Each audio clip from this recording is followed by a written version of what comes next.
ప్రపంచానికి అన్నం పెట్టేలా తెలంగాణ, బంగ్లాదేశ్, ఫిలిప్పీన్స్ దేశాలకు బియ్యం. ప్రపంచానికి అన్నం పెట్టేలా తెలంగాణ, బంగ్లాదేశ్, ఫిలిప్పీన్స్ దేశాలకు బియ్యం. మంత్రి ఉత్తమ్ కుమార్ రెడ్డి వెల్లడి. వరి సాగులో దేశంలోనే అగ్రగామిగా ఉన్న తెలంగాణ ప్రపంచానికి అన్నం పెట్టే స్థాయికి ఎదిగింది. బంగ్లాదేశ్, ఫిలిప్పీన్స్ దేశాలకు బియ్యం ఎగుమతి చేయనుంది. ఈ మేరకు తెలంగాణ పౌర సరఫరాల శాఖ మంత్రి ఉత్తమ్ కుమార్ రెడ్డి వెల్లడించారు. దేశాలకు ధాన్యాన్ని ఎగుమతి చేసేందుకు సంప్రదింపులు జరుపుతున్నామని చెప్పారు.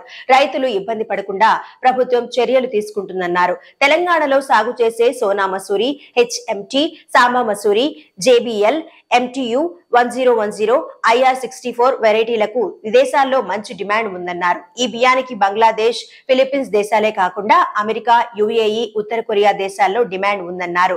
ఓ మీడియా ఛానల్ కు ఇచ్చిన ఇంటర్వ్యూలో మాట్లాడిన ఉత్తమ్, తెలంగాణలో రికార్డు స్థాయిలో పంట దిగుబడి వచ్చిందన్నారు. ఈసారి 7,700 కొనుగోలు కేంద్రాలు తెరుస్తున్నామని చెప్పారు.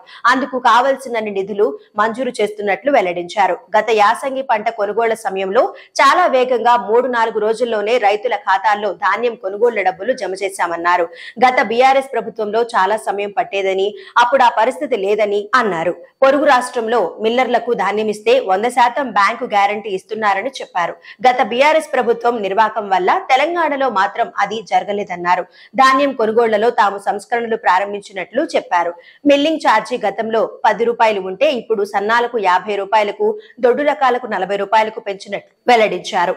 అయినా కొందరు మిల్లర్లు 100% బ్యాంకు గ్యారంటీకి ముందుకు రావడం లేదని వెల్లడించారు. ఈ సమస్యను అధిగమించడానికి ప్రయత్నిస్తున్నట్లు చెప్పారు.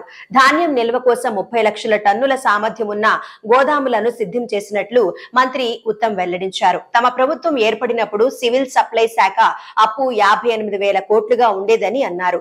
శాఖను గాడిలో పెట్టి అప్పును 47,000 కోట్లకు తగ్గించినట్లు తెలిపారు. రైతులు ఇబ్బంది పడకుండా ప్రభుత్వం తగిన చర్యలు తీసుకుంటుందని హామీ ఇచ్చారు.